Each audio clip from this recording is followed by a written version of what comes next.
welcome to Armstrong High School for Northwest Suburban Conference Wrestling. The start of a tri-meet here at Armstrong tonight. Our first matchup of the night is the Park Center Pirates taking on the Armstrong Falcons.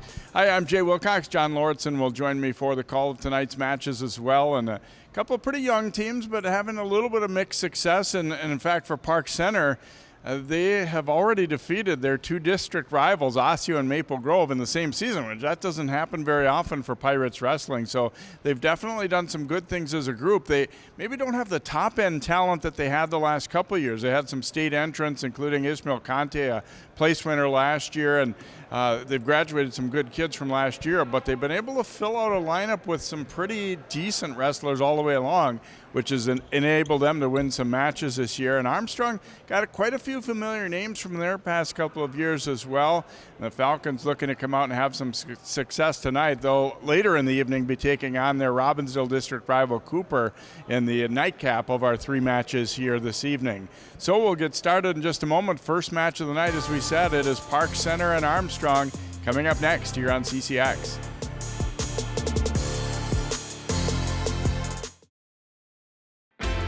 CCX Media, your source for great local programming, is now available on Roku and Apple TV. Our free app allows you to stream all three of our channels live.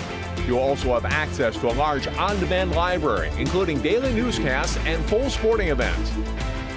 To find the app, go to the store and search CCX and download our free app. Then sit back and enjoy all of your favorite local content. Now available on Roku and Apple TV.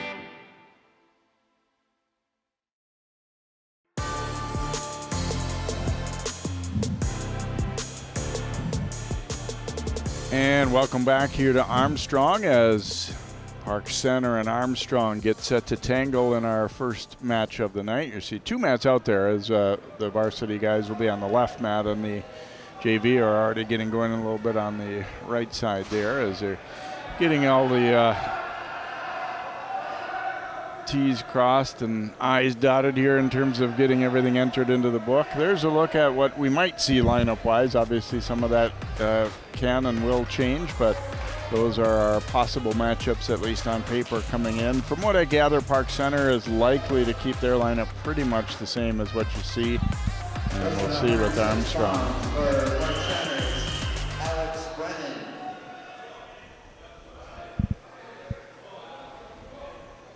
Will be Alex Brennan for Park Center. And at 106 pounds for Armstrong is Andrew Ankeny. And Andrew Ankeny will go here for Armstrong. And we are underway. John Lauritsen, welcome to the broadcast. Thanks for having me. Yeah, Brennan and Ankeny both 8th graders, so this should be a good look at two guys with relatively even experience. Yeah, for sure. Kind of tied up right in the middle of the mat right off the bat. You can see the hands locked up there. Always interesting, too, and it seems like when you look at these lineups as well, Jay, Park Center just two seniors that I could see. Armstrong a few more. So maybe a little more experience on Park Center's side, but we'll see. Two 8th graders, like you said right here. Ankeny in on a single leg and gets a takedown for a 2-0 lead over Alex Brennan of Park Center. Going to try in for a half, but nothing doing there. Brennan sits out. You can see a chin drop. Ankeny's trying to do a little chin drop, bring him to his back. Thought he might have had it for a second, but no points.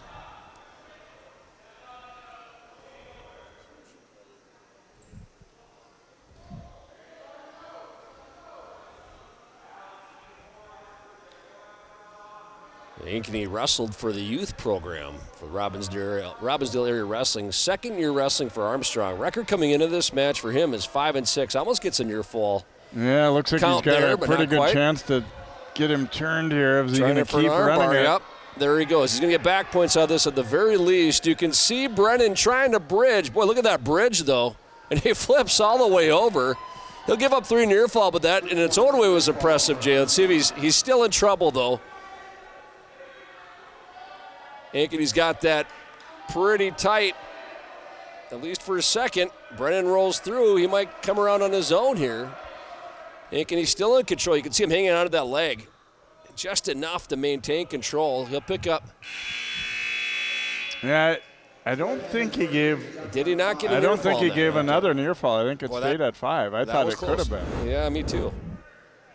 Yeah, you can see that single arm bar. He's got the left arm of Alex Brennan kind of locked up, and he has that right hand or that right wrist. But nice job by Alex Brennan of bridging. He'll start up here to begin the second period, trailing 5-0. Yeah, I'm wondering if they said that Ankeny's hold was never really broken, that it was all part of a continuous hold, so they didn't start to count again. And that's a good point. That might have been exactly what they were thinking. Brennan maintaining control here early in the second. You can see Ankeny on his base, trying to get some hand control. So he'll get at least one, maybe. Looking close anyway. Yep, there's the escape. That'll make it 6-0 now for the 8th grader from Armstrong. Takes a shot here. Kind of in a Kelly position, fireman's carry. Should come around if he keeps moving and get 2 here. And he will. That's 8-0 now. Major decision territory about halfway through this match, but he's gotten back points once already. He's probably still thinking, Jay, about getting a pin here if he can. Meanwhile, Alex Brennan trying to fend off what could be a little bit of a power half. Ankeny was briefly throwing the legs in there. He's got to be careful about not getting too high in that position. He's trying for that power half. You can see it right there, really cranking on Alex Brennan's neck. Trying to use his head as a lever there a little bit to turn him.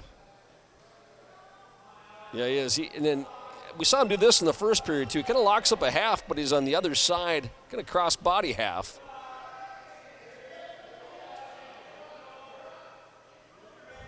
Brennan's had to play defense for a pretty good chunk of this match here. You wonder if that might be wearing him down a little bit, too, although he's done a good job at least fighting out of real danger.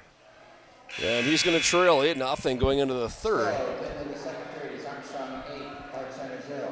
And it'll be Alex Brennan's decision. It looks like he'll take down. He wants to go both up. He'll go neutral.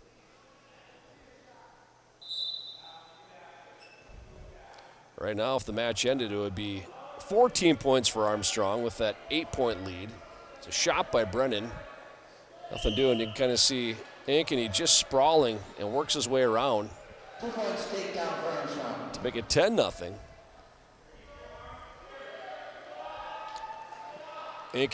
Andrew Ankeny does a nice job of kind of maintaining hand control. You can see he's constantly working the wrists, working the arms, and he's going to get some back points here again. And Alex Brennan, I'll tell you what, he does a nice job of bridging, Jay. He's been on his back a few times this match, but if you're going to pin him, you're going to have to work for it. Really trying to bridge here. Andrew Ankeny not letting him get out of that quite yet, but he'll get 3 more here and take it up to a 13-0 lead. So now we're in tech fall territory if he can get another near fall there's a here. Half. Brennan trying to bridge again. They'll allow him to try and finish the pin, and he will get it. So Ankeny will get 6 instead of 5 team points by getting that fall. Time 5:08. Tough loss for Alex Brennan, but I was impressed. He faced some adversity in that match a few times over and really was trying hard to bridge. But hats off to Andrew Ankeny, the 8th grader from Armstrong, getting the Falcons on the board first. And I think in some ways it's good for them both to have gotten into the third period, too, like that. Absolutely. for Park Center, Kai Beattie, and for Armstrong, Ben Stark. Kai Beattie for Park Center, Ben Stark for Armstrong. Kai is a freshman, Ben is a junior.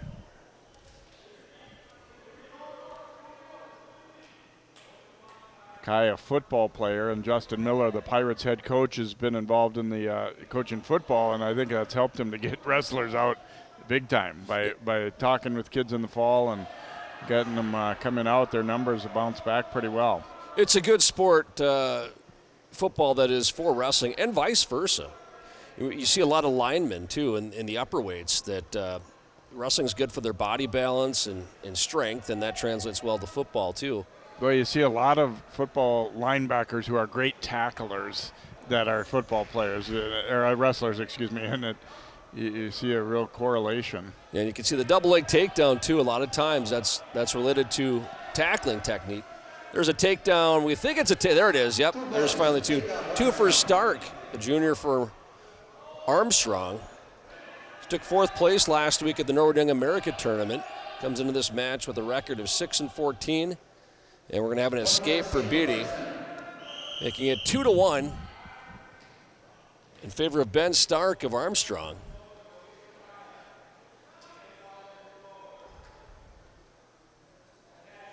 And now it's Beattie who takes a shot. Stark playing defense well enough so far, but you can see Beattie's still got that leg. He pulls his head out and comes around. He has a shot at 2. Ben Stark doing a nice job of just kind of muscling himself away from Beattie, at least for a few seconds there. Beattie trying to switch to a double. And now it's Stark who comes out the back door for a takedown to make it 4-1. Well, it went back and forth who I thought was going to score there. It really did, yeah. And Beattie playing offense there did a nice job. Just couldn't quite finish the takedown. And Stark playing defense, able to come out the back door for that takedown.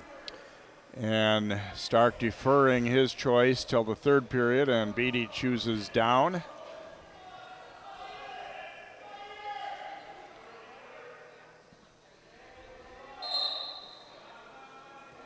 Beattie tried to sit out right away. Try to come out and face Stark if he can. Stark maintaining hand control, wrist control.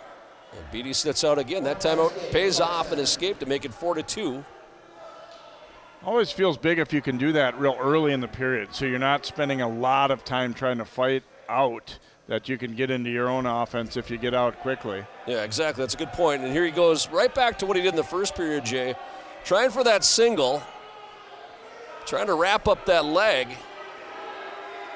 See Stark, he's got a little bit of a wizard, a little bit of a sprawl going on Beattie here, but Beattie is in a good position to try and finish this. It keeps driving and it pays off.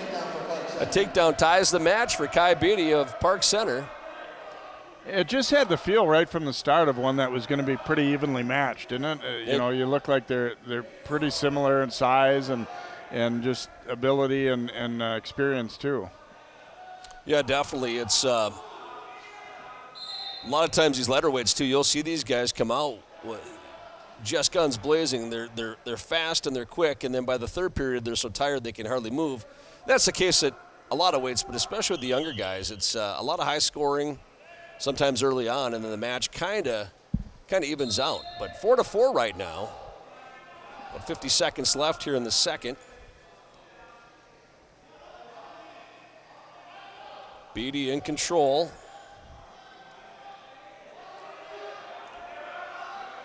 Stark kind of hanging on to his left wrist.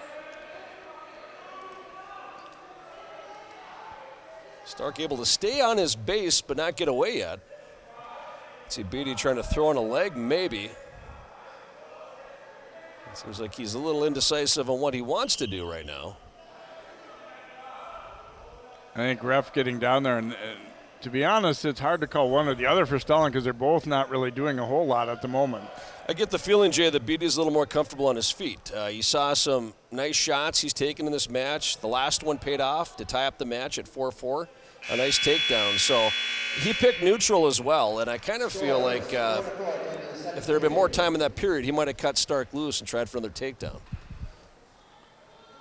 Looks like Stark is going to choose down, as you would expect. Most kids, feel like they should be able to get an escape and kind of start the period with maybe somewhat of a free point.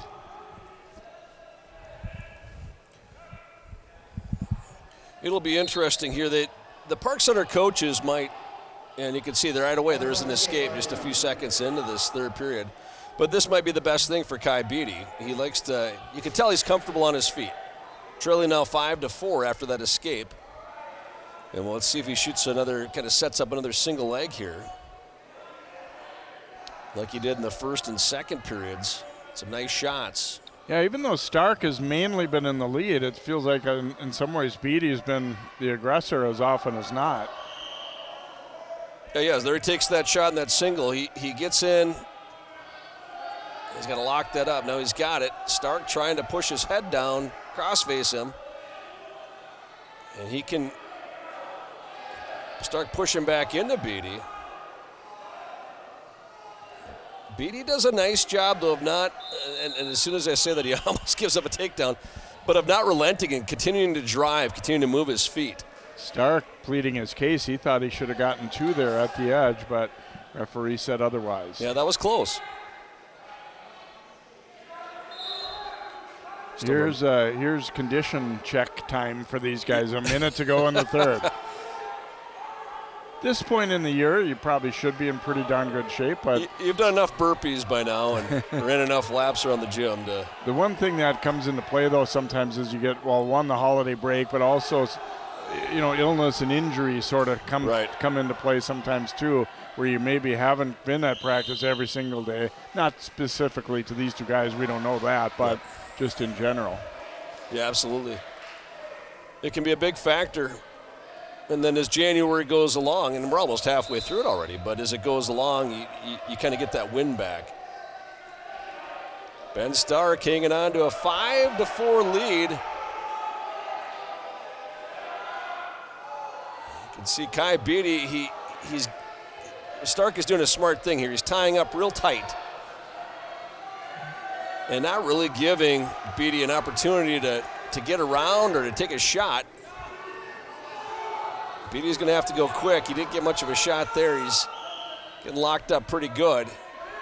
Looks like Stark's going to be able to hold on here and preserve a close win, and he will. So Stark gutting out a 5-4 win here for the Falcons as they start out with a pair of W's here and lead now 9-0.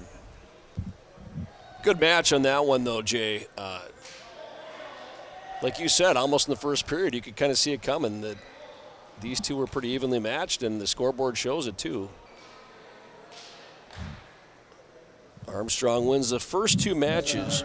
Looking ahead a little bit, they've got some forfeits potentially coming up. We'll see how they play that in their lineup.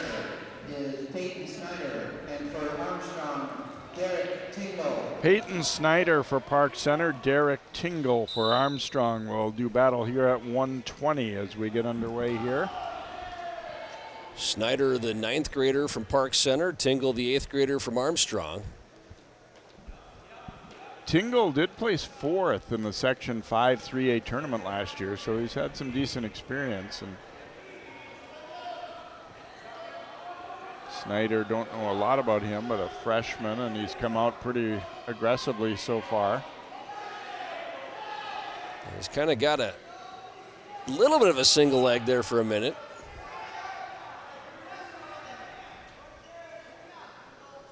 And after all that activity, they break apart, go back to the middle of the mat. It's a little bit of a shot by Tingle now. One after that left leg of Snyder, who's able to sprawl. Trying to come around for 2. You can see he's close, and there he gets it. Briefly tried to throw a little cradle on there, and I think Tingle realized that if he kept going the direction he was, he might be onto his back, so he wisely got to his stomach and conceded the 2. Yeah, sometimes it's better to give up just a takedown like that and regroup, get your bearings, and kind of start from ground zero again. He's trying to get up right now, and Snyder able to break him back down. He's got kind of a deep waist there. That's the one thing that you were talking about in an earlier match, is that you're seeing with some of the younger guys that they maybe don't quite have a plan as much, for what they want to do once they do get that takedown. They're kind of, you can almost see them thinking, okay, what should I do next, rather than kind of flowing into it, instinctively. Yeah, and some of that's a confidence thing too. They're just not quite sure of the moves that work best for them, and they don't want to make a mistake, so they get too cautious. So Snyder will lead it 2-0 after 1. And he chooses the up position, which you don't see all that often, but he apparently wants to see what he can do on top, from top on Tingle here. And what that usually means, Jay, is he's got a pinning combination he really likes, and it's been effective for him. What that is, I guess we'll have to wait and see, but if I'm Derek Tingle and his coaches too, I'm thinking, well, you're right, that's an unusual decision, so there must be something to it. He's got Tingle broken down pretty flat right now. He's trying to kind of maintain that wrist and hand control. Tries for a crossface here, and it might be, as you saw that briefly in the first period, he tried for that, but he's still in control. Hasn't given up an escape or anything yet, but it's in a precarious situation. Peyton Snyder is just kind of hanging on to that. Tingle backs up, he's going to get one, and there it is, making it 2-1. So the decision to start up so far not working out the best for Peyton Snyder, the 9th grader from Park Center. Yeah, it took Tingle a while, but he does get on the board with that escape, so now he's in a position where he could take the lead with a takedown. Yeah, and he's in a good spot here. He had a nice shot, but he's got to stay up. He can't get flattened out. You can see Snyder trying to wizard him, trying to come out on the side. There it is. He switches from a single to a double, does Tingle, and gets the takedown. Boy, in a lot of ways, it's kind of the ideal scenario for him, the way things ended up going. It took a little while, but he got that escape, and then he, eventually able to take that lead. So I think he's feeling like this is great because he's going to have the choice in the third period. Yeah, he sure is. And, yeah, leading 3-2 now. And they couldn't have worked out better, like you said. You can see, though, Snyder was trying to set him up there for a Granby roll, we used to call that, and a little side roll, and it didn't quite work. But you kind of see him trying to set that up for about the last 25, 30 seconds. So it'll be 3-2 for Tingle after 2, and as expected, he quickly signals, I'm taken down here for the third, and he's probably thinking, okay, another escape, work from there. But as we said, Snyder maybe does feel like he's got some options from the top, and he might try to use it to his advantage to be back on top to start this third period. Well, we've seen him try that crossface cradle a couple times. Here he's got a nice half Nelson. There was a 1 count from the ref, but definitely not quite enough time to get any back points there. Got to believe he's going to go back to that, though, based on what we just saw there. He almost had him turn. Yeah. And you can see Tingle doing a pretty good job now of keeping his head up as much as he can. He dropped that head. That's when the half Nelson comes out of right field. And guys that are really good at that throw it on fast without you really having a chance to respond, and then next thing you know, you're on your back.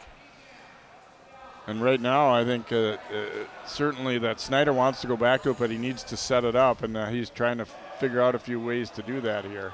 Yeah, Peyton Snyder seems to have a few pinning combinations in his repertoire, but so far none have really turned into back points. Here he's got an arm bar. You can see that left knee of Tingle just kind of being his base, blocking it, and this is now a struggle of strength because if he can break that plane, Peyton Snyder can with that arm bar. Yeah, it's going to be you can see that right arm of Tingle's just got caught up. That was a good move by the ref to stop the match there. That could have been dangerous, potentially dangerous. Stops it. So they'll restart with 39 seconds left. And now, Jay, I would say that Peyton Snyder has to start thinking about maybe cutting Tingle loose. If he can't turn him, and Tingle has not proven easy to turn. The clock is not in your favor right now. Yeah, I was thinking he maybe give it another 15 seconds or so, and if he can't, but then again, I don't know that it would be that much time to get what he wants to get done at that point anyway. Yep, now they're telling him to cut him, I think. Oh, ooh. They did, but that's a great move right there.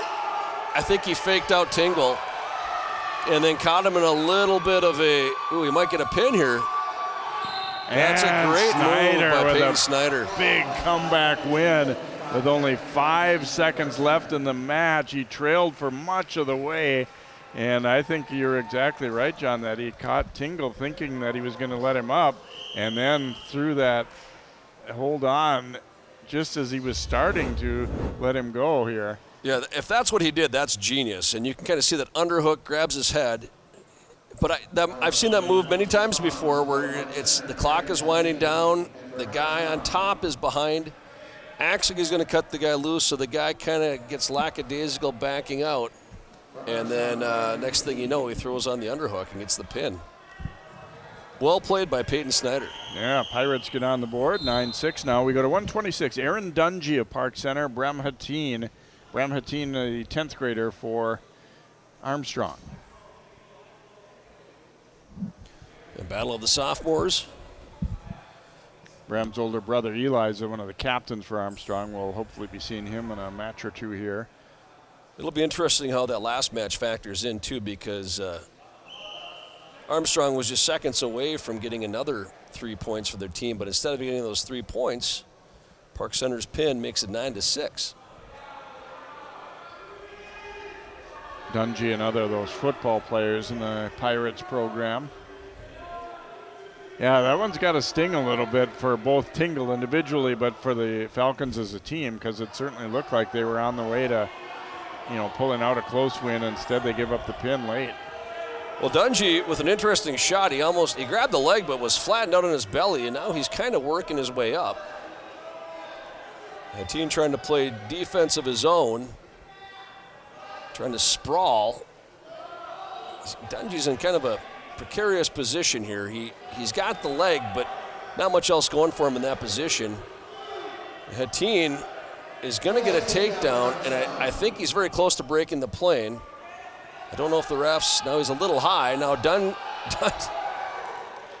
gets him tossed over. That's close to being a pin. I think we're going to have 2 near fall for Hetteen and then 2 reversal and more for Dungey here. He might very well get a pin here. Yeah, Dungey's going to have the lead no matter what happens here, and if he doesn't get the pin, he'll be ahead 5-4. Hetteen trying to fight that off. He's got just over 10 seconds. You can see his right shoulder is still up. This is going to require some scorekeeping with the referee to come over and clarify all those points. Yeah. I think we both are in agreement of what they've got, but on the board they haven't put anything at all yet. I'm going to say it's 5-4, so they might take a break here and try and figure this out. And the ref is trying to. Yeah, it came so fast and furious, so. Dungey should be ahead 5-4. Yes, 5-4 is what the referee said too. The Hetteen did have Dungey on his back, but it wasn't long enough for a 3 count.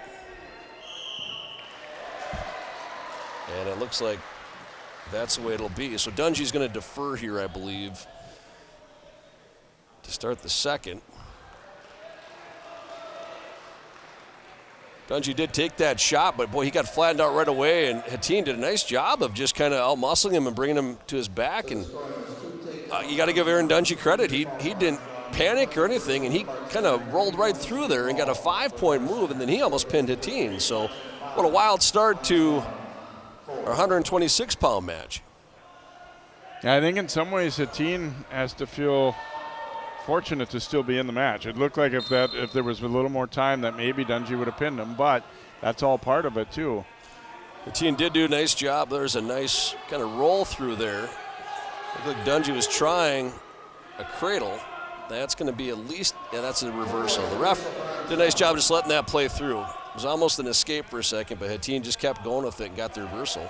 He gets the lead back here, 6-5. And goes right into a half Nelson. Gotta be careful we don't put a full Nelson on there. Oh, he's got Dungey in trouble. Back point. Kind of an awkward way. I feel like this match is going to end up 24-23 by the time it's done. That should make it 9-7. Now cradle for Dungey. Hetteen, he's got it kind of tight. Hetteen's got to really kick there. Dungey's own body might be in the way, though. You can see that right shoulder of Hetteen's is up, and if he gets out of this, he might end up on top. It's This has been a wild one. This has been. Now he's got Dungey in trouble. If he gets there, he gets that underhook. Oh, yeah, that was close to being some back points. I don't know if he... Okay, it was, yep. 11-10, then 13-10 for Hetteen. This referee's good. He, I didn't think he was counting, but he was.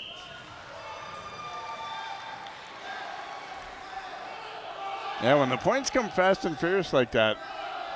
Yeah, you need a good official. And he's been on top of it. Yeah, absolutely. And I agree with what you said earlier, too. He let, sometimes you don't want to anticipate either. You want to fully watch until a move is completed. And so hats off to officials in every sport, John. I mean, it's right. Everybody loves to, yell when they don't like a call in this sport or any sport. But, gosh, you wouldn't be able to have these events without them. Very few people have the courage to do this kind of stuff, to put yourself out there and kind of be scrutinized in a lot of ways. But emotions get the best of the fans. But I think he's got this pretty much spot on. It says 12-10. Yeah, that's. In my head, I thought it was 13. And he's coming back to the scorer's table. Yeah, and it's possible I missed something, but I think it's 13-10. And like anything else right now, and I think things are getting better. But you have some situations beyond wrestling, basketball, and others where you have referee shortages, and they're working to get those numbers up in all these sports. So, hats off to referees, officials, umpires. Especially in a match like this, he's earning his money right now. And we still have 2 minutes to go. Yeah, it's gone back and forth with reversals and quickly into near falls so often that I could see where you're kind of wondering a little bit.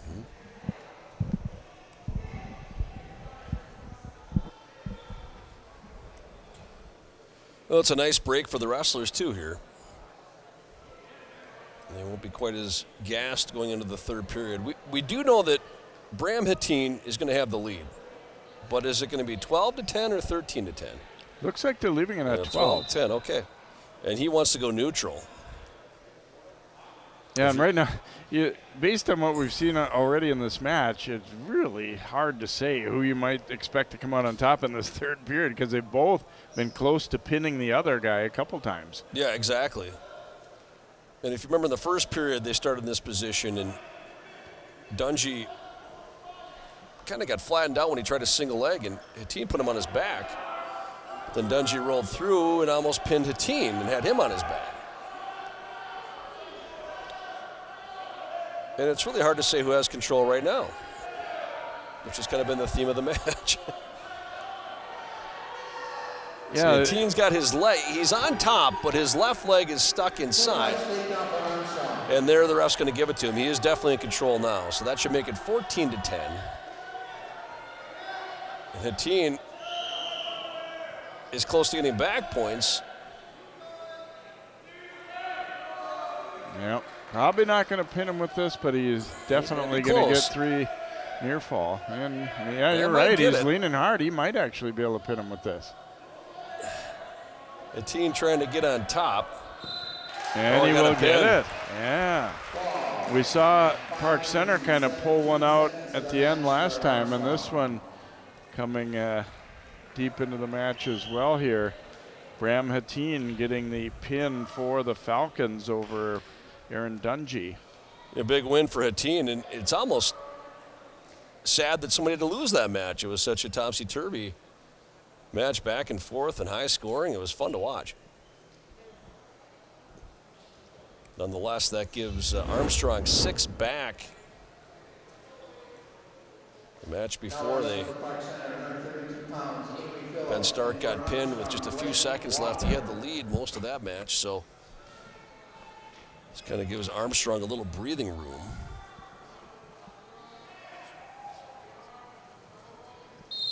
So we go to 132 now, and for Park Center, Avery Phillips, Blake Walker slotting in for the Falcons. Ooh, potentially dangerous on the slam there. And so score the point for Walker of Armstrong. Walker letting Phillips know what he did wrong there. I'm glad to see he wasn't hurt. He's back at it. Walker is a junior for Armstrong. First year in wrestling. Phillips, a sophomore from Park Center.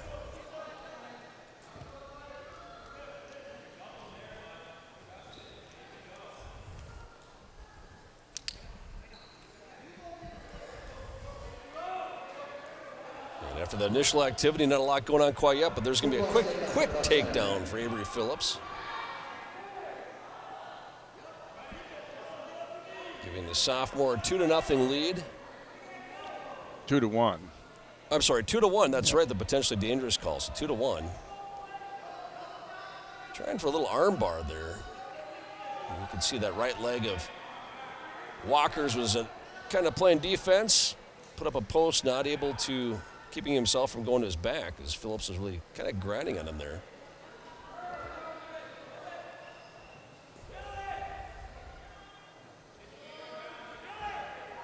And right on the edge of the mat, Phillips trying to keep him on. 30 seconds to go in the first. Now Walker stands up, trying to get an escape, trying to peel those hands. Phillips brings him right back down hard again.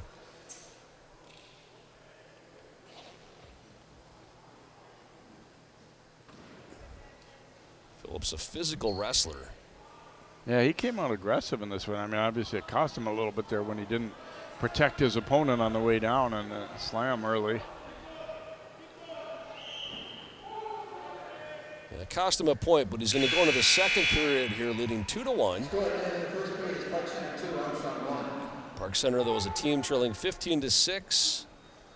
As we go into the second period of 132 pounds. Phillips is going to start down.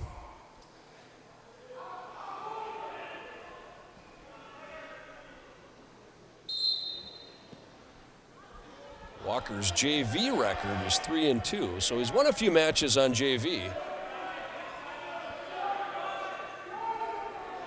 Phillips trying to stand up. Trying to peel those hands. He's going to get a reversal. It's going to be a reversal. And now taking him to his back. Phillips looks like he wants a pin. He may very well get it. He's close. A big pin here for Park Center. So for Walker fighting it off, just a matter of his left shoulder. Is it close to being stuck? I think for a second there he was almost done. Phillips trying hard for that pin. Trying to lift that head up to make the shoulders have to touch down, but he's been unable to quite finish it so far. Walker trying to get off the mat. Walker doing a good job of fighting here. He's got to be careful, though. He can still be pinned. And there is a there fall. It is. Yeah, even when your shoulders are off the mat like that, if the feet are in bounds, especially Phillips' feet, you can still get the pin, and that's what happened. So Phillips kind of took command early there. It took a little time, but he's able to end up getting the pin on Blake Walker. And lifts that leg up real high. Takedown, and then you can see him just trying to flatten out Walker. Walker does a nice job. He fought that off for a good 30 seconds, but in the end, Avery Phillips with the pin for Park Center.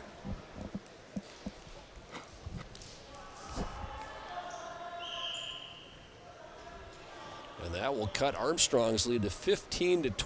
So we head to 138.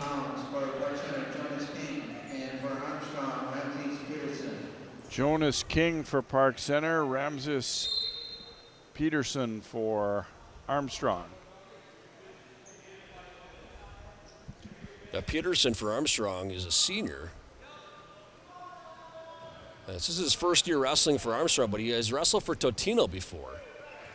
And he gets a 2-0 lead right off the bat.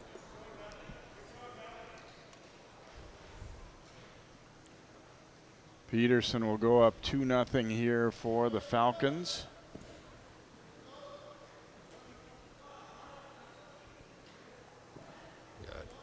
Good arm control there on King, trying to flatten him out, work him to the mat. King trying to get to his base.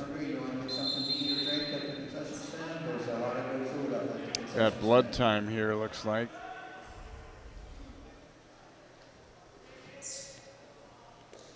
You can see, right? Looks like King's right cheek might have some blood on it. Yeah. Oh, it's on the back there. On his back, too. Actually, must be coming from Peterson, maybe the nose.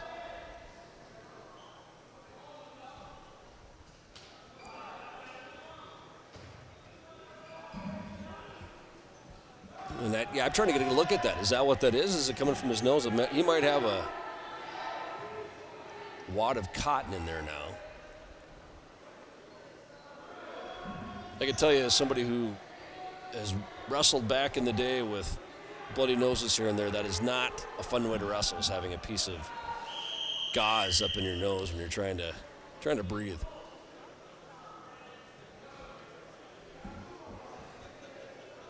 So trying to make sure they get all the blood off. Yeah, I think on King's cheek, it must not have been his own blood there.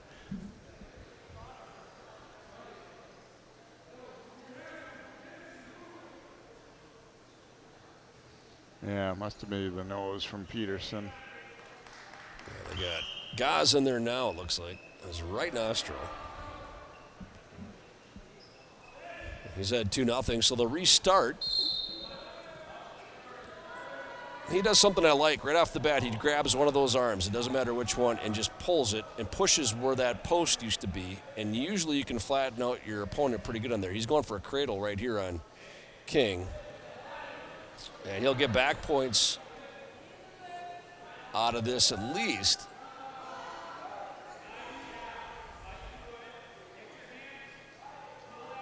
Give him 3. Puts it up a little bit. He's going to go back to it, it looks like. And he goes right back for the crossface. Peterson, that long, lean build. He's got those long arms. He's able to get that cradle wrapped up again. King not really in a position to be pinned here yet, but he's going to give up 3 more near fall. And you can see on his face he's not having a lot of fun in this position either, is he? He's not. Sometimes even if you don't pin a guy like that, you kind of wear him down a little bit, and you work that clock too. That'll be 3 more. So 8-0.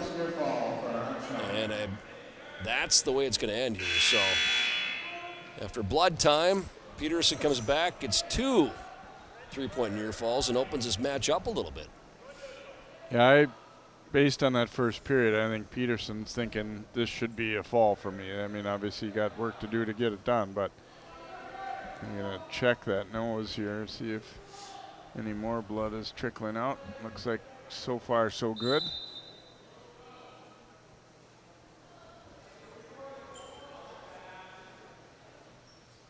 Kind of a little head shock there, and he's going to get around and have to give him 2. So now that's 10-0. The other thing too is when you have, you know, that your nose is bleeding too, you kind of would like to finish things when you can, just in case that it, you know, it becomes a problem later in the match. Yeah,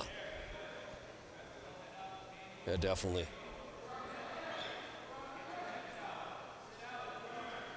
Trying to break King down here.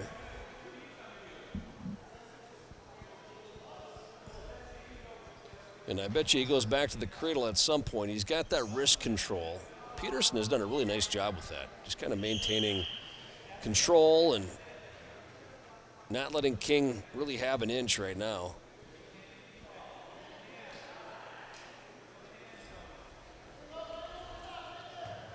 Oh, he's kind of got him stacked up here a little bit. I don't know. He might have got 2 near fall. Yeah, looks like he must have got enough for 2. Quick little near fall there makes it 12-0. So now he's getting into technical fall territory. Yeah, one more good hard turn could give him a tech fall. But he's probably thinking pin if he can get it. King, on the other hand, he just hasn't been able to get much going. There's a half by Peterson. He's smart enough not to throw that other hand in there and get called for a full Nelson. 20 seconds to go in the period. Will we have enough time to finish King off here?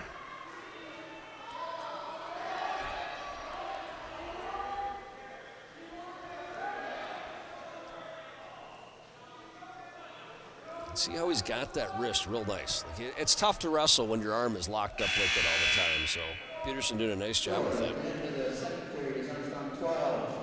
He'll take a 12-0 lead, will the senior from Armstrong, into the third period, and he'll choose up, I believe. So I think right away you'll see him go right for that arm. There it is. He's going to lock that leg up, and he'll come across the front and do a cradle here in a second, possibly. There it is. Trying to lock that up. He's got it real tight. Brings it straight back. He's going to have King in trouble. If he puts his knee, that right knee goes in the side, and he squeezes, he might get a pin out of this. And he will. So didn't have to settle for the tech fall. He'll get the pin. Impressive match for Peterson, the senior from Armstrong. Initial blood time, and they had to kind of take care of both guys there, but then after that, Peterson really opened things up. Yeah, in King's defense, I will say a long, lean wrestler like that can really lock up a cradle, and when they're taking away your post every single time, that's tough to wrestle through that. 145 pounds for Park Center, Kenny Shodiya, and for Armstrong, Eli Hetteen. We go to 145, Kenny Shodiya for Park Center and Eli Hetteen for Armstrong. This actually should be a pretty good match, as Hetteen, one of the captains, he was third in sections last year. Meanwhile, Shodiya took fourth in sections last year. Takedown there for Hetteen. Hetteen, a state qualifier in 2020.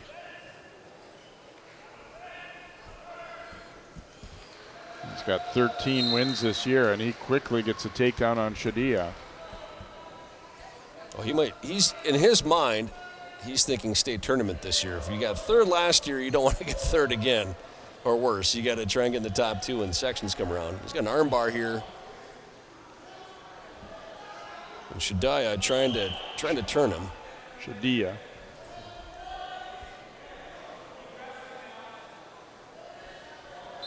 Yeah, and they'll go off the mat.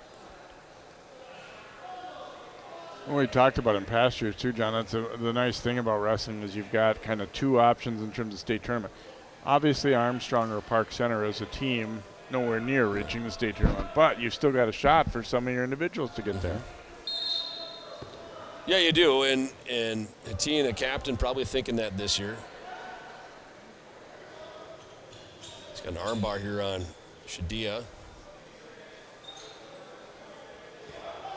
Shodiya trying to turn into it. Get his hips out, trying to come around for two. Nice. And to flip the script on Hetteen.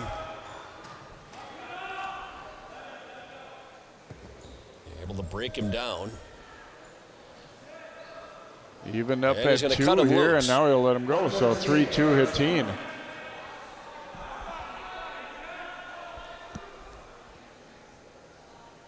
Interesting move there by Shodiya. He's still got a lot of time trying to get a takedown this half, but he was taken down pretty early in the match. And he must be thinking that was a fluke, so he's going to try and come around the back here. He's in position. If he pulls his head out, he might have Hetteen in trouble, but they break apart.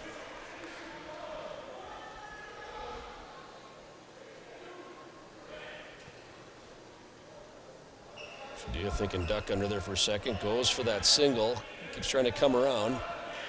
Boy, nice defense by Hetteen. Now he comes around. Nope, And too no late score. there. Flurry of activity, but no points. Good hips by Hetteen there. I thought for sure he was going to be taken down. I thought so too. And see the little things, the experience level showing up with these guys a little bit, maybe compared to some of the guys we saw earlier. And Hetteen will start down to begin the second. And it looks like Shodiya wants to go to his feet again. Yep, so he'll concede a point to Hetteen, make it 4-2.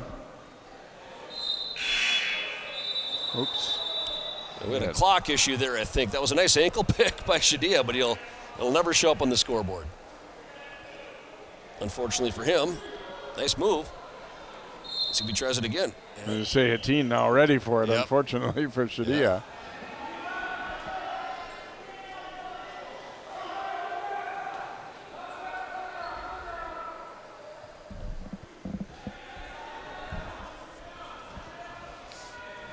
Shodiya kind of showing his colors here a little bit in the fact that he seems to like to be on his feet. He cut Hetteen loose.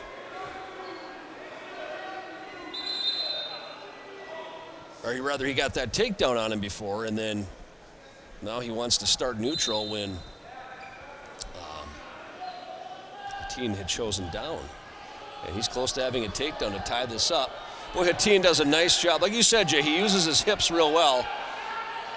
And he's got Shodiya in trouble. The ref's not quite giving him any points yet, but if he comes out there, he should have 2.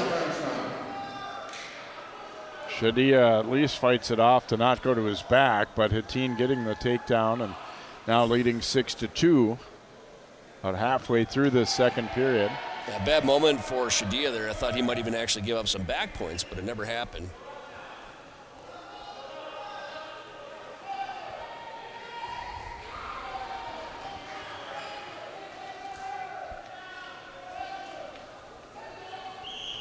Hetteen, actually both guys impressed me so far, but I would say with Hetteen too, it's just like he just never stops. When you think he's in trouble, he keeps going. He's got an arm bar. We used to call that a body press, where you kind of squeeze the guy with that arm bar in and his wrist locked up. Shodiya is pretty strong, though, able to kind of fight that off. 2 points near fall for Armstrong. Did get 2 near fall, though, so 8-2 lead here now for Eli Hetteen. Those little points add up fast. Might have to just ride him out here to end this period the way it looks, but good lead for Hetteen. Score at the end of the second period is Armstrong 8, Park Center 2.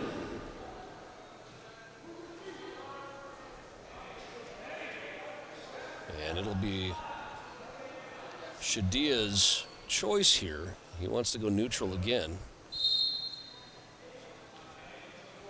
I think Pirates coaches want to see a little more action, a little more aggression from Kanneh here. He's against a pretty good kid, but still. He wants to go upper body. He tries a headlock there. Yeah, you can tell this is his most comfortable position, is on his feet. And he'll try a shot. We've seen him do that, and he's not afraid to go upper body. There's a nice deep double by Hetteen. Boy, Shodiya is so strong, though. For a second, that looked like a beautiful double leg takedown. He couldn't finish, and Shodiya sprawls, but Hetteen comes out the back door, still gets the takedown. And there he's got a half. Shodiya's strong, but Hetteen just does not stop.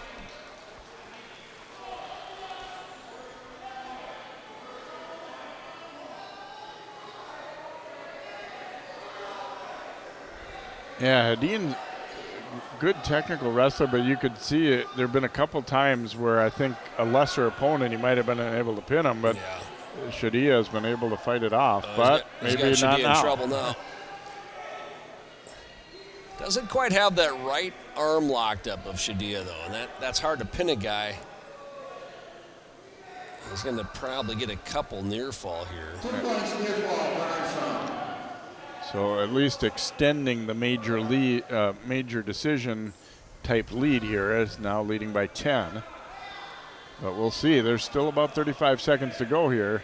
See if he can extend the lead, or if Shodiya can fight his way back to under 8-point deficit.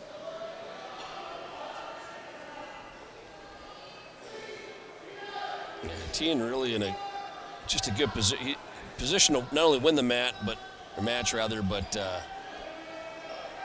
think in just keeping Shodiya off of where he's comfortable on his feet, that is going to be near fall. He's got that half in so deep, but he's only got 5 seconds to finish him off. Looks like he's going to get near fall, but not enough to be a tech fall. They'll get 3 and win it 15-2. Well, like you said, Jay, Shodiya, just a very strong kid, so able to fight off what other guys may not have been able to a few times, but a nice, impressive win there by Eli Hetteen.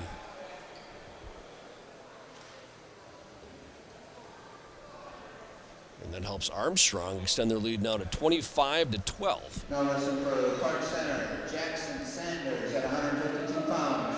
And for Armstrong, Henry Cronin. Jackson Sanders for Park Center. Henry Cronin in for the Falcons here at 152. Sanders was a section placer last year. Good, strong build. And yeah, nice takedown. Very impressive there. Comes out and gets after Cronin right away. Cronin, an 8th grader. It's been mainly a JV kid this year, though. Diego Tarica sounds like is out of the lineup tonight. Normally would be maybe in at this spot for the Falcons. Sanders, another takedown. 2 very impressive takedowns right off the bat. He's coming out kind of looking to set the tone and dominate this match. Yeah, he really is, Jay. I wonder if he'll cut him loose right away again. Yep, he wants to go neutral, I think. Or optional start is what they call that. Now make it 4-2 as you'll give Cronin the escape. Another deep double leg here. And I think he's going to finish that. Oh, wow. No takedown. Out of bounds. I think his right foot was out of bounds. You got to drag your feet just like a wide receiver on that. And his right foot was out of bounds. Yeah, and referee, I think, doing a nice thing there. He doesn't have to do it, but he kind of instructed him on why it Explained wasn't why, true. yeah, that's good. Another takedown by Sanders. 6-2.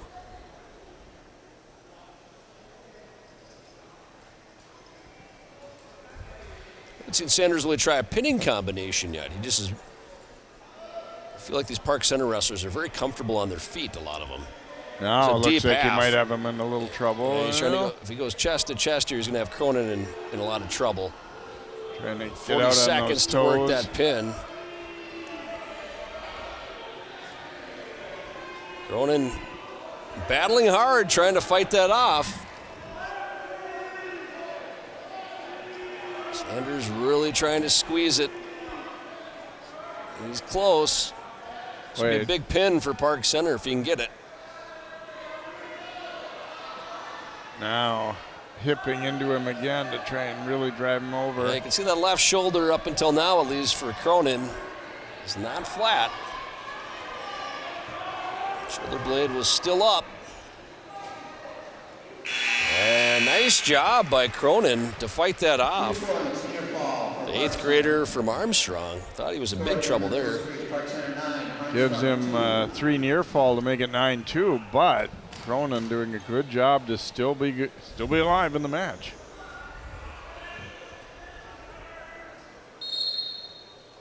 Sanders will start down. So he's trying a little bit of a roll there. He's got that arm locked up, keeps rolling that way, but Cronin able to keep his weight on the other side. Oh, now he's got Sanders for a second anyway, had him in trouble. Sanders trying that roll, almost rolled himself into a bad spot. Yeah, if your arm slips, you can be in trouble on that. You got to do it right. He keeps going back to it, and I know it's worked for him in the past, but you really got to make sure you got that wrist when you start rolling. Good credit to Cronin. Kind of sees it coming and is able to kind of drag his weight, so to speak.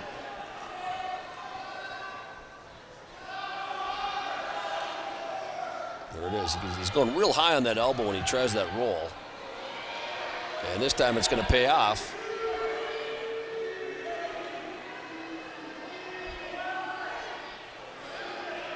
He's got Cronin in trouble here. See, his left shoulder blade is close to being pinned, Jay.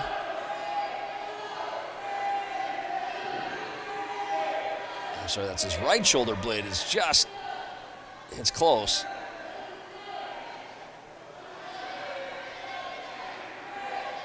Still quite a bit of time to go. Now Sanders adjusting his grip here. It's awful close. He's got that chin right in the right shoulder of Cronin. That's a painful position to be in. Boy, Cronin is tough, though. He's doing all he can to not get pinned here. And he's got about 5 seconds to go, and Sanders just knows it, too. Like, I'm beating this guy, but pinning him is not an easy feat. So he's going to survive the period again. So it should be 14-2 now, yeah. And Sanders will choose both up. So obviously we're closing in on a possible tech fall here. He's up by 12, and if he gets to 15-point lead, it would be over. Yeah, Sanders, the freshman here, he's probably got a little more experience than Cronin, the 8th grader, and definitely has better technique. But I'll tell you what, man, they're both tough wrestlers. There's another takedown. This would be a tech fall. Yeah, they'll let him. Sanders is going to try and get the pin. Yeah. For Cronin, this is a long time to spin on your back. He's going to have to try and get off his back. He's got a minute 40-ish to go here. It's kind of back to where we were late in the last period. They could save the Falcons a team point here if he doesn't get pinned and just gets teched. Yeah, it gets harder and harder to hold off when. Yeah, he's gonna do it. Looks like he might survive, yeah. So it will be a tech fall. And Sanders wins by tech fall. Yeah, and that's one of those matches, too, where Sanders, really impressive win. Nicely done. But Cronin, boy, he was on his back several times and fought it off and saved his team a point. So we'll see if that comes into play later. Park Center getting the win and making it 25-17 now. So a nice win for Jackson Sanders, the 9th grader for the Pirates. At 160 pounds for Park Center, Jacob Hansen. And for Armstrong, Avery Oseth. Jacob Hansen for Park Center, Avery Oseth for Armstrong. Hansen in on a double leg here. Not able to finish, but he comes out the back. It's the takedown anyways. Oseth, the 10th grader, just his 2nd year in wrestling. 4-7 on the year for the Falcons.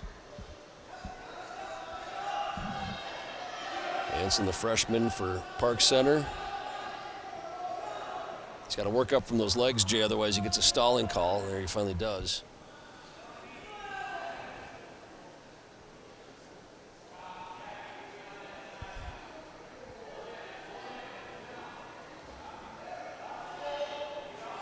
Quick takedown, but not a lot of activity since. You can see Oseth, he wants to do a switch here. And Hansen hanging onto that ankle, not letting him do it.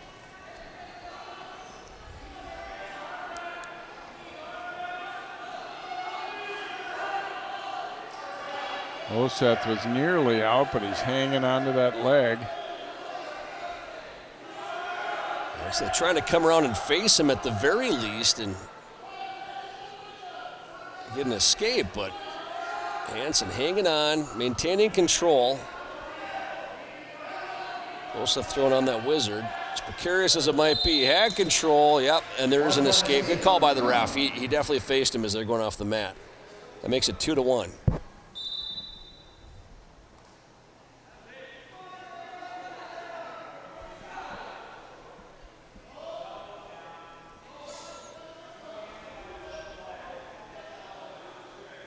Approaching the end of the first here, Hansen getting the only takedown so far, but Oseth battling out. Hansen a late double, but too late.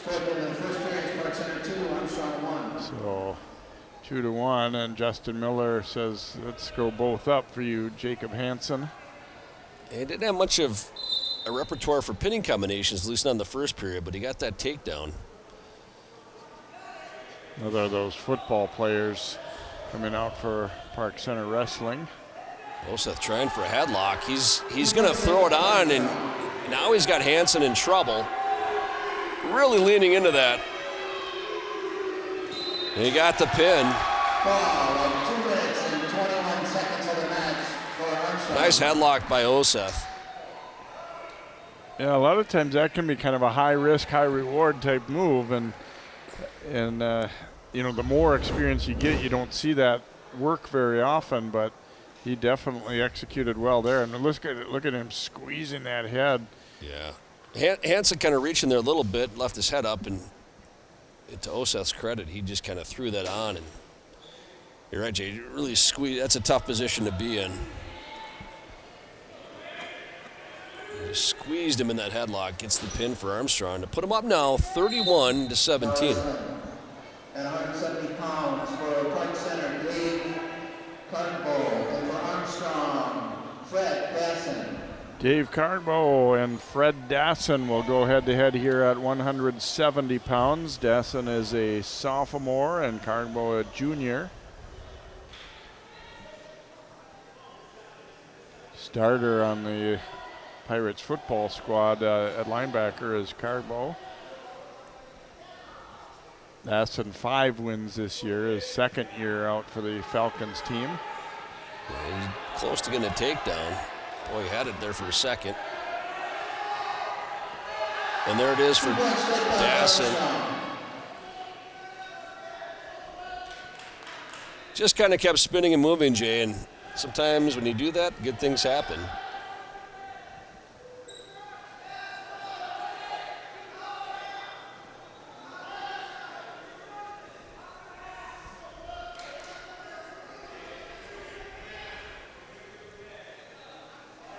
Dassin, he's trying to kind of get a half Nelson or something going here, not able to do it quite yet.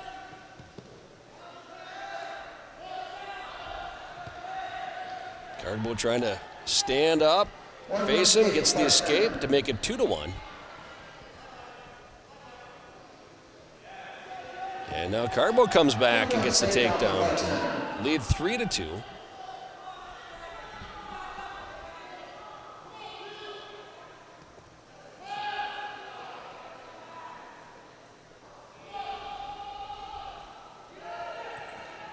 I suppose one thing about winter sports, Jay, is you've seen a lot of these guys in the football field already. And you kind of see how the two sports translate. Kargbo brings him back down on the mat. No points there. Period will come to an end.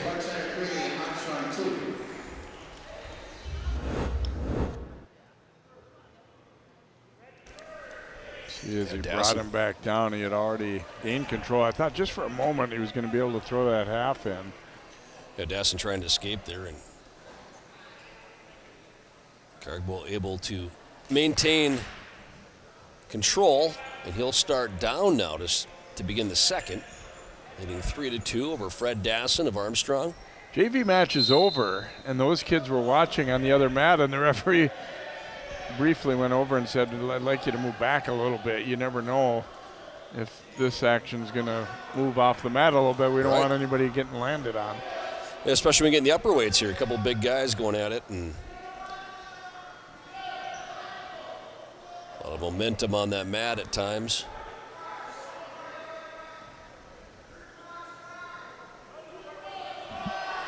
Dassin maintaining that right wrist, at least for a little bit there, of Dave Kargbo's.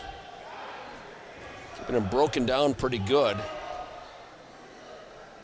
Although he's not really doing much with it, it feels like. He's just not able to, gain control of him enough. And there you look at the JV guys looking on after their match completed. You get the impression Dassin doesn't really have a pinning combination or move he's real comfortable with here up on top. Kargbo trying to get up and out, not able to do it. He's doing enough to maintain control, but you don't get the feeling that he's about to turn him to his back, really.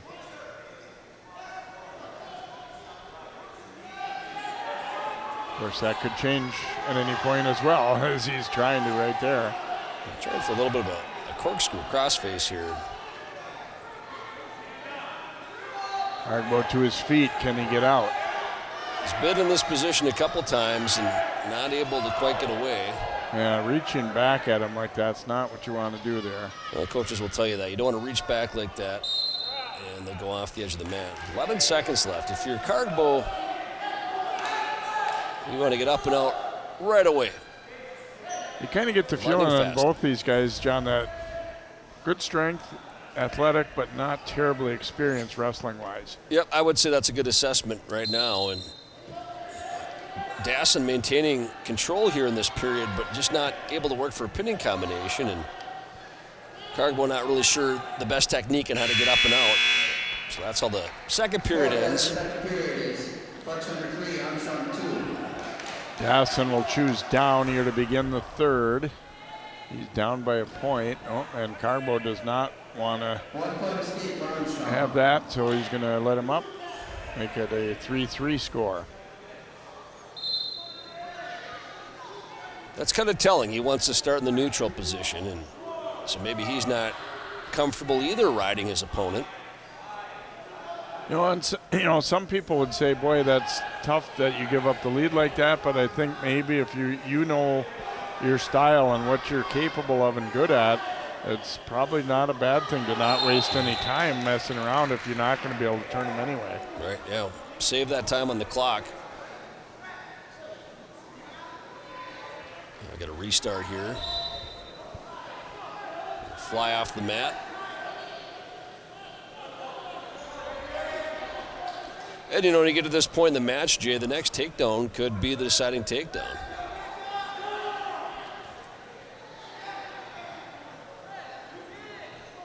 Guys kind of leaning on each other now, too. There's a single leg by Dassin. Can he finish, switch into a double? He's got it. That was nice. And he rode Kargbo pretty much the whole second period, so he's got to be feeling pretty good right now. He's got him flattened out, 5-3 lead.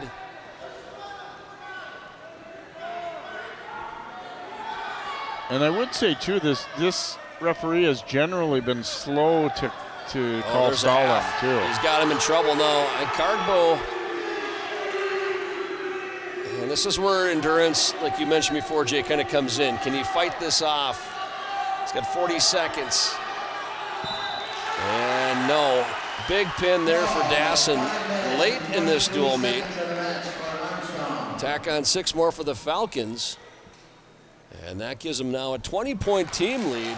So a big pin for Fred Dassin. Yeah, that's a good win for them, because I don't know that coming into that match you would have necessarily said that he's like a big favorite or anything, but he gets the pin and does a nice job, and his teammates recognizing that. You can see he had not had a real firm grasp on what he wanted to do on top, it felt like. But there he kind of threw a little bit of a half Nelson in at least, and was able to get Kargbo on his back. Well, we got a potentially dangerous right off the bat again here. Bomba wrestling for Park Center. Trevor Imbach for Armstrong. And they'll award Imbach a point there.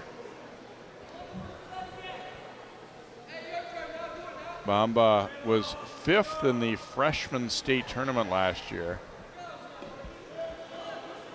Imbach, his 3rd year with the Falcons, got a couple wins this year, but probably looking at maybe Bomba as the favorite, I would think. Nice try by Bomba. Nice double leg takedown. He's going to have some back points here. He's got Imbach in trouble. Bomba, one of Park Center's better wrestlers. He's close to getting a pin. And Park Center could really use one right now.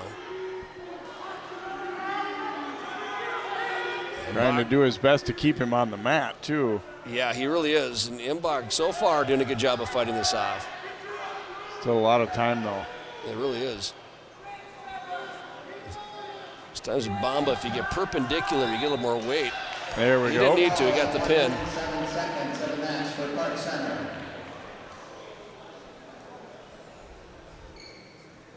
So Pirates breaking the string of a couple of wins for Armstrong there with Bomba's fall, and they're now down 37-23.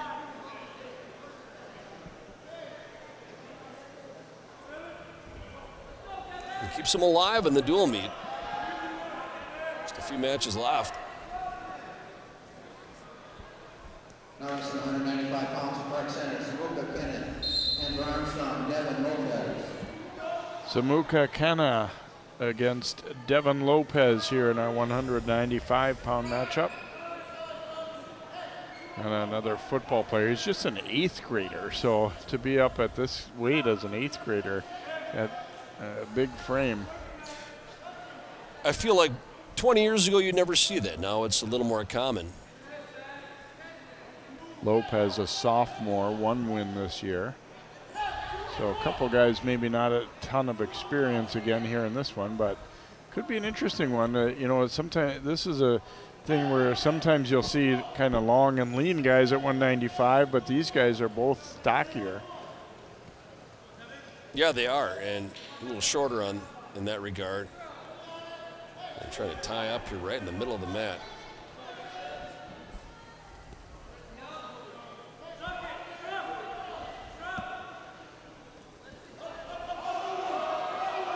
Yeah, when Kanneh kind of shot in there a little bit, you could hear the Armstrong coaches yelling to Lopez to spin around him. Not able to quite do that. You can see. Yeah, Kanneh trying to throw a little upper body in there, but it didn't work out. Yeah, trying for a little headlock.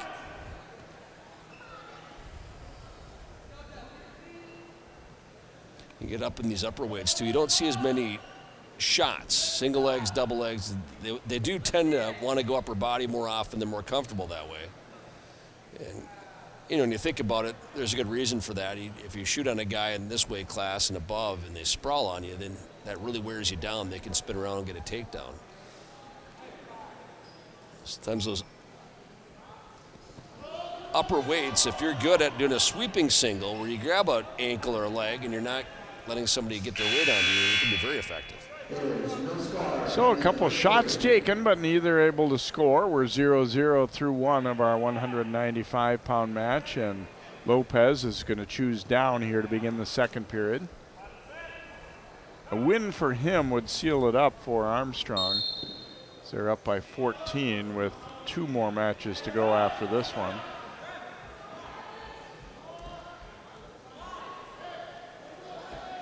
Thinking about a cradle here, Lopez. Second trying to stand up. Kanneh getting up a little bit high there. I could see what he had in mind, but it didn't quite pan out.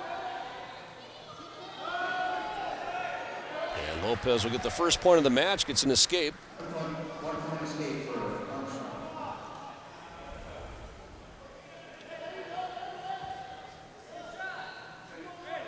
Lopez grabbing the 1-0 lead early in the second here. Neither guy, you know, they both have been looking similar in terms of aggressiveness or trying to score here.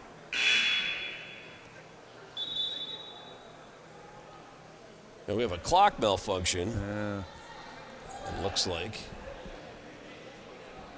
Yeah, and the scorekeeper, timekeeper, kind of realized, something's gone wrong here, and made a quick buzzer to let the referee know. They jacked it up to 4 minutes, and I can tell you without a doubt that neither one of these guys wants to wrestle a 4-minute period. I think now they're doing their best to estimate, and it reset there a little bit. Yeah, they're going to go back. Yeah, they went to 59 seconds. I think they just did their best estimate of where it should have been at. So here you can see Kanneh, if he gets his weight on Lopez, he could have spun around there a little bit, but Lopez does a nice job just hanging onto his arm. Kanneh trying to come forward. He's sort of been the aggressor, but not really executing anything enough to score yet.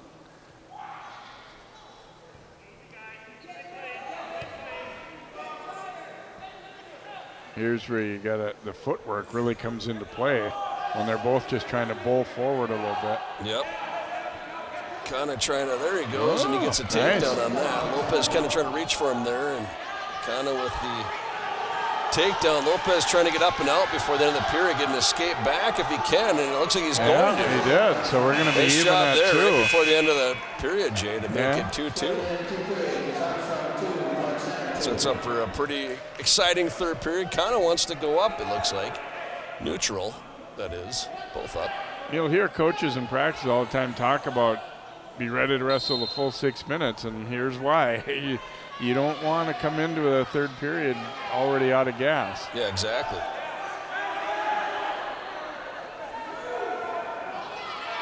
Kanneh. He's got that underhook, and Lopez trying to drive at him. And you're right, Jay, Kanneh has been a little more aggressive. He has a game plan, it seems like, in his head. He got a takedown in the second period, sticking with that. We'll see if it pays off for him again. Got to give Devin Lopez credit. He got that escape with about 2 seconds left in the second period, too. And their guy's telling Lopez, snap that head down and then go from there.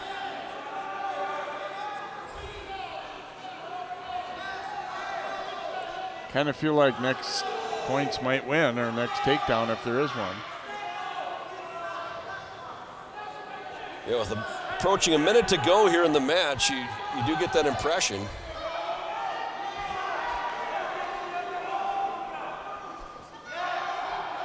He kind of wants to go upper body so bad. He's got a headlock here, but he rolled through. No points for either yet. And I still don't think we have any points yet. Park Center thought Kanneh should have gotten 2. Referee says no. And I would have to agree with the ref on that. He didn't maintain control long enough. So, well, what an exciting match this is going to end up being. These guys are tired. They're tied up. Yeah. 28 seconds to go. A beautiful setup by Kanneh, and it looked like he was going to finish. And to Lopez's credit, he rolled right through and never stopped moving. That's the key. And is able to fight that off. And here we are, 2-2 with 20 seconds left, Jay. Crowd's into this one now. These guys, they want to see they want to see their guy go after it and get one. Yeah, it's fun to see this. You can see the sidelines getting into it. There's another underhook. Comes over the top of the head is Kanneh. He's going to try and, well, maybe he's not. He's going to wait for overtime here. And like you said earlier, when the clock got moved, I don't think either guy was really dying to have OT here. No, you can see it on their faces. So this is either going to end quick or we're going to go to double overtime. Buzzer rang inadvertently, so they said, keep going, keep going. There's some clock issues there, but it seems to be working now. You can kind of see how both guys went from in their stances early in the match. Now they're both kind of upright, standing straight up almost, kind of leaning into each other like boxers. In a later round, and I always think if you can take a shot here, Lopez kind of thinks about it. Come around to the side, get that leg, you got your opponent in trouble. 25 seconds in overtime.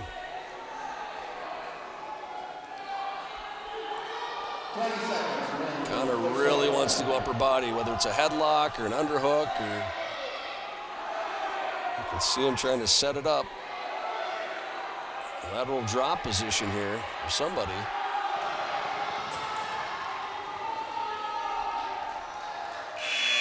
A great match. And now we go to double overtime. 30 seconds is not sudden death. In this period, it's not sudden death. Yeah, you can hear the announcer saying this is not sudden death. So even if you get a reversal here, or escape, or back points, whatever it might be, you keep wrestling until that 30 seconds is up. Kanneh trying to roll through. Lopez, he's still in control. The legs on. We're going to get a stalemate. Stalemate. I don't know if that was a clasp. No clasping called. Okay, yep. I don't think he did clasp. So once again, by the official, you got to give him credit. Don't let him sit in that position for 20 seconds. Yeah, an OT. I mean, that wouldn't be exciting for the fans or for the kids, too. Kanneh not able to escape. Lopez in a good position here, keeps his weight on him. He's going to be able to ride this out, and he'll pick down, or I believe he won't have a choice, so he'll have to start down now. So if Lopez can just get up and out, he will get a win, but. Yeah, he does get a decision in double overtime, so yeah, he'll take down. All he needs is a point now to win.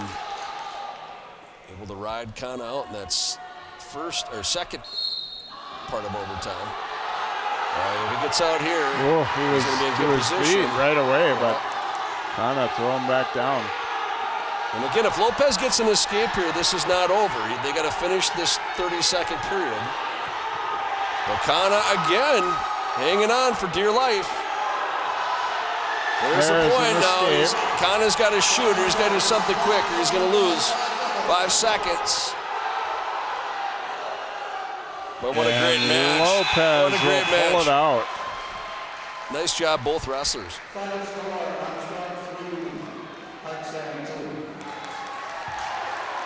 That was a fun match to watch. It was. It was exciting. I mean, both guys tired, going at it. Yeah, nice job by Devin Lopez. And if you're Kanneh, you don't. You can see the excitement in one, the disappointment in the other. You don't Forfeit received here for A.J. Lawson at 220, so Lawson will not end up having a match. He'll win by forfeit. Just on that 195-pound match, and Kanneh, you don't want to see him hang his head at all. That was a hard-fought match. That was fun to watch. Now wrestling at 285 pounds, William Russell for Park Center and Mason Hartman for Armstrong. Will Russell for Park Center and Mason Hartman for Armstrong will go in the heavyweight match.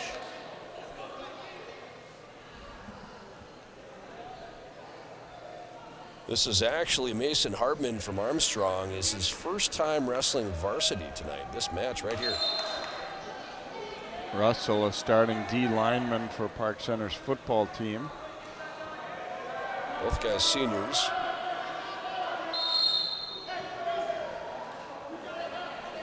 And they go off the mat here early.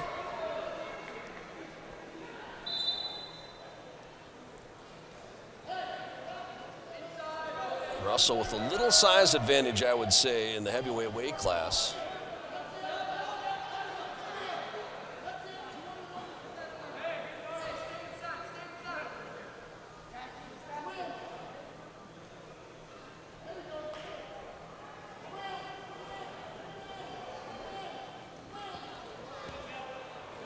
Guys trying to go upper body. Russell gets behind him. We'll see if he can take down Hartman. Ooh. He does. He gets the takedown. Little ankle that pick ankle, there. yep. And Jay, Gable Stevenson, the Gopher wrestler, the Olympic champion, national champion in college. So fun to watch. I mean, it'd be fun to sit down with some of these heavyweights and just show them 20 matches of Gable. Gable doesn't always pin his guys right away, but he takes them down, lets them go a little bit, to kind of work on his technique. And he does a lot of shots. He takes a lot of, double, single leg takedowns and other takedowns. Some of these upper weights, I know I've said it before, but if some of these guys can learn effective takedowns rather than just upper body, they can be really dangerous. The guy that comes to mind from our area that was able to do that was Sam Marish when he was at Champlain Park. He, by the end of his career, was wrestling at heavyweight, and he could execute every move in the book. Yeah, and his dad was the coach, I believe. Yep. You can see Hartman was thinking about a roll, and this is going to kind of backfire on him. You can see Russell is going to lean into him here with his weight, and now Hartman's going to be in big trouble. He's got 20 seconds to fight this off, but I think he's in trouble. That's a pin for Russell. And so Will Russell will end it with a pin for Park Center. However, the Pirates will fall just a little bit short in the match as the Falcons have enough of a lead built up to win it by a score of 40-35. So hope you've enjoyed this one. This is the end of part one of our three matches here this evening. That'll do it for the Falcons-Pirates matchup. Armstrong 40, Park Center 35 for those watching live. Continue to watch for Park Center versus Cooper, followed by Cooper versus Armstrong. For John Lauritsen and our CCX crew, MJ Wilcox, Armstrong over Park Center by 5.